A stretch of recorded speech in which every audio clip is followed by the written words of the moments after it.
Hey y'all, happy day 6 of Vlogmas. It's currently 7 p.m. on December 6th, so I really procrastinated this video. I was meant to record it this morning and I just didn't. I woke up too late, but it's fine. Today's video, I thought I'd talk you through my 10 favorite books of all time. Books I cannot live without. Like, books that, if my house is burning down, I would save in a fire. Like, my ultimate favorite books. You get the gist. This list was honestly so hard to make because I love so many series. So for series, I picked one book specifically, but I'm going to talk about the series as a whole. And I'm going to work backwards from 10 to 1, so do it the whole vibe, every single book. I'm going to go on a little spiel about each book, just for like a minute or so, but that's my plan for today. Hope you enjoy. But let's get this started. So starting off with number 10, I couldn't pick one book for this, so I went with a few, just like honorable mentions. Last place would be the Inheritance name series, specifically the first and third book. I also do really love the Brothers Hawthorne book too. I touched on this in my last reading book, but I love Jennifer Lynn Barnes. I love everything she does. I'm going to be talking about her multiple times in this video, so I'm not going to go into too much about it right now. But Inheritance game specifically, I loved the way she crafted these games and this intricate plot and how it all kind of ties together perfectly. But then there's always just a loose end. Like, you think everything's fixed, but then the Brothers Hawthorne, there's like a new plot unravelment and things, which is just so interesting. It just keeps you on the edge of your seat and wanting more constantly. And I cannot wait for the next book in that series. I don't know if I said the grandest game, but that is not the name of that book. That is the name of the next one coming out, but in that series, but whatever. Anyways, so that whole series, specifically 1 or 3, would probably be my first 10th place book. And another one, to stick on the Jennifer Lynn Barnes track, would be Bad Blood in the Natural series. I talked about it earlier. It's one of my favorite series. I was torn between 2 books for this, for my favorite one, on the actual list, so I picked another one, which I'll talk about later. But Bad Blood is the 4th and final book in the series, and I really like how the series is 4 books, but they're all somehow intertwined. There's just a little plot piece that continues on through 4 books and develops, and it's really interesting how these 4 random people have stories that are just, not 4, sorry, the 3 groups, 2 guys, there's 5 of them, they randomly have lives that are so intertwined, like how Cassie and Dean's stories are actually tied together, and how Sloane fits into the equation, and how Michael and Lydia somehow even have ties in some way or the other to the story. And it's how is it such a small world, and these 5 kids and the environments they were raised in made them the people they are. Because I know a lot of people don't know about that series, it's basically about these kids who were raised in certain environments that they became FBI agents, or they work for the FBI. They're not FBI agents themselves, but that's the premise of the book, is them working for the FBI, and they work on cold cases, but somehow they get trapped into active cases. It's really interesting how that works. And then my last book for my honorable mention list is Rose and Connor's books from the Addicted Calloway Sisters series, the Calloway Sisters series. So that's Kiss the Sky and Feel the Fire. And this is just because they are my favorite of the 3 couples. I love them so much. I just really resonate with Rose and her story. So I feel like that's why they're definitely my favorite. I love Lily and Lo and their development, and how Varity and Daisy are just so consistently there for each other. But Rose and Connor always has been my favorite, and so they have to be on this list somewhere. So that's specifically their shout out. Then going on to number 9, I have another series here. I really just love found family trope, so I love series a lot. So there's a lot of them on here. But number 9 would be Shatter Me, specifically Ignite Me, which I think is book number 3. I really, really love this series. The whole concept of it, Julia. I'm a big fan of Warner's character development in this series. I think my only complaint was the ending was very rushed to me, and I think there was just a bunch of loose ends and suddenly everything was fixed and everything was resolved. But I love this series a lot. It's obviously another found family trope. It's not solely based on romance. There's a lot of character development and things. I think it's such great world building. It's such a great intro into fantasy, I feel, which I feel like I also say a lot, but it's just my thoughts on the book. I genuinely love that book specifically. I'm actually going to start to find Goodreads reviews for some of these. I think that would be interesting to read. So let's give me 1 second here. But yeah, Shattering was a series that I ate up so quickly. It was I finished that series in a matter of days. I loved it a lot. I think it does the found family trope very well, and it does a lot of different aspects of it are just really great. The world building, like I said, the romance is really good. It's nicely paced. The character development is phenomenal. But book 3 specifically I love Kenji so much. So highlight of this book from was Kenji. Highlight of every book from was Kenji. But that I don't want to feel about how much I love Warner and Julia. It was just phenomenal in this book. I think her character development and the way she goes from this main character to really embracing the powerful role she has and the way she can change the tides of a war so easily is so interesting. And I wrote this review a month after I read the series, so I could not tell you which book was which because it was all a blur to me and I just loved it so much. But I ended up reading the series over a month just because I had bought the first half of the series and then I had to wait and I bought the next half. So that was the reason it took me a while, but when I had each half, it was read so fast. And then going on to number 8 is a book I touched upon in my last reading vlog, which is better than the movies because I'm going to reread it because I bought a physical copy of the book. But this book is phenomenal. For Swifties specifically, I think Lynn Painter wrote this book for Swifties. I think that Liz is first of all, Liz is the ultimate Swiftie. I cannot find this book here. And Wes being one too, and just supporting everything she does too, is so great. And I love the way they are, they do enemies to lovers. They they innovate that trope, childhood enemies to lovers. She does that trope really well in this book. I think it's she describes it as the rom-com of rom-coms, and I'm a rom-com loving fan, also obviously I hate this up. But Liz is such hopeless romantic. Liz is me, which is why I love it so much. But she's in love with this guy. She's had the biggest crush on him, and Wes is her childhood enemy, and Wes is trying to help her get a prom date with this guy, and it's just so interesting because he's just a pain in her butt, but he's really just been pulling on her pigtails the whole time, and I really love it. I think it's just a cute super romance book, but it's relatable, it's cute. I think she depicts the struggles of high school and the awkwardness really well too, without making it cringy, which is something I really appreciate. Next, moving on to number 7, I believe, is the Natural series. We're going to talk about this preview now. Specifically book 3, which is All In. I love these 5 characters. I think they all have such great, unique individual backstories, and the way they've meshed together as a team is just written really well. How they all have their different strengths and weaknesses, how they're operating to trust each other and things, and how somehow they're all connected, and the way their skill set is used, I really enjoy. I like that they're not just able to solve everything, there's struggles for them. I feel in a lot of movies, all of these books about kids and movies about kids solving mysteries and things, everything's a bit too easy and it just works out for them. I think that was my critique of A Good Girl's Guide to Murder. I was everything is somehow perfectly in place for her to solve it.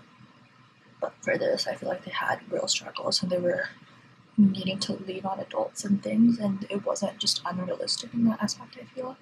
Obviously, the series is, of course, kind of kids working with FBI is not a common thing. That's not something that actually happens, but I found it really interesting how she does it, how Jennifer Lombardi does it, and how she creates this world. Another found family trope. I keep saying, I love that trope. I love her from newborns. So, yeah. Moving on to It's number 5, I believe. Or number 6, sorry. Right? Yes, it's the Mara Dyer trilogy, specifically the first book that I'm becoming of Mara Dyer. I think this is a book that no one talks about. One of my friends actually recommended it to me, and I absolutely loved this trilogy. It's basically about Mara had experienced her friends dying. They had all gotten into an accident in a building, but she has no memory of it, and she's moved across the country, and she can't remember it, but she thinks something in her is telling her there's more to the accident and the way she's strangely unharmed and things. But she's moved across to a new city. She's kind of starting fresh, and then you have Noah Shaw, who's kind of budding into her life and forming this relationship with her, and how their lives were intertwined and how their stories connect is what the trilogy is about. It's about her regaining her memories and trying to piece together her situation in life, which I'm not going to spoil because I'm trying to do it without spoiling much. I'm kind of doing basic synopsises, but to talk in depth about this rest of the series, I feel like you've spoiled the premise of the first book, which I don't want to do. But I think the romance was excellent. Noah Shaw and Mara Dyer are close and common variants to me. I think it's a very underrated book that people should give a shot. It's scientific fiction. It's a bit creepy. It's a bit a thriller, but it's not my usual cup of tea. It's paranormal. She's in a psych ward at one point in time. It's very freaky at times. It's not what I normally read, but I loved it. I honestly do love a lot of psychological thrillers. So, I'm not a big Colin Hoover fan anymore, but Varity was definitely my favorite Colin Hoover book. I could go on a whole rant about why I don't like Colin Hoover anymore, but I'm not going to. But yeah, I do love psychological thrillers, and this definitely was one of those. I read this series so fast. It was such a good series, and I wish more people had read about it and talked about it actively, because I have 2 friends who read it, and it was because one friend was obsessed with the series, and she made the 2 of us read it. So yeah. Then moving up to number 1, 2, 3, 4, 5, we have the Boys of Tommen series, specifically Keeping 13 is my favorite in that series. That's a current work in progress. It's about a rugby team. It's technically high school, but because it's based in Ireland, it's a bit their school terms and things are different. But Shannon and Johnny have my whole heart. I love them so much. I think the Lynch's and Hitchens backstory is so heartbreaking, and her growth from it was so. It was fulfilling. I thought about mom watching her blossom, and the way Johnny kind of played such a big role in that, I loved. I love how Emily. Can you tell? Are you getting sick of me saying that? Well, don't be, because just about half the books left on this list of 4 are also about family. But yeah, I'm so excited because the next book that comes out sometime early 2024 is Hugh and Claire's book. Or not Hugh, Gibbsy and Claire, and I love them too, and I'm so excited for that. I also love Joey and Ivy. I think I'm saying that right. I'm not 100% sure. I know it's very Irish. But their books are also so great, which is Saving 6, Redeeming 6, and then Johnny and Shannon are Binding 13, Keeping 13. I do have an attachment to Johnny and Shannon, though. I love them so much, so they have my favorite books, but I do love Joey and Ivy's story as well. And Saving 6, Redeeming 6, I cannot wait to see what happens in the rest of the series as we kind of get into the backstory and the lives of some of these other characters and their relationships. But even though it's an in progress, it had to be mentioned. I love that book, and I cannot wait to buy physical copies of those books and just write all over them. Okay, and now we're at number 4. I talked about this book in my last reading vlog too, because it's Book Lovers, which I mentioned is one of my favorite books, and I read it last month. I love that book so much. I love Emily Henry, all her books. Lots of special place in my heart. I went on a spiel about this last time, but Nora Stevens specifically is me right down to the obsession with the Peloton. Her dreams of working in editing, and the way she's a publisher, it's so relatable. And the way she's go in New York, I love that. She made me want to move to New York and be a publisher. The way Emily Henry has me watching through these characters' lives is so fun, and I love just being immersed in these characters' lives. I loved Charlie. I love that he was also involved in books. I love how all of them is familiar with books and travel and all of that. It's just something that I'm very passionate about is books, and another thing I love is travel. And somehow she brings that all together. Specifically book lovers, I have an immense attachment to just because I really do love Nora Stevens and her character. But yeah, moving on to my top 3 now. Number 3 would be Daisy Jones and Six. I love that book with my whole heart. I love the show with my whole heart. I was a big Hunger Games fan. To this day, I'm a big Hunger Games fan. I love Finnick Doom. I love Sam Claflin. I love Billy Dunn. Like, he makes me love Billy Dunn. I don't know how, but he does. And I talked about this in my last vlog, but I love, briefly, because I just kind of went on a random spiel about Taylor Jenkins Reid, but I love morally gray characters, and it's kind of what Taylor Jenkins Reid is really good at. I was going to say Evelyn Hugo, but that's one of the books. It's not necessarily morally gray, but they're just very flawed characters, and they know they're flawed, and they just kind of embrace that they're flawed. And that's what Billy and Daisy are, and like I love how they're dealing with their struggles, how they're taking their struggles out on each other, how this whole band relationship is there, and how they're growing and realizing that with reaching the top, there's a lot of downsides to that and struggles, and they're thrust into this spotlight, and they have to cope with it. And I just love the telling of the book, like the interviews on that. I loved it. I think it translated so phenomenally to the show, too. I loved every moment of the show. I've watched it every day, weekend promptly when it came out. I would watch that show every came on a Friday.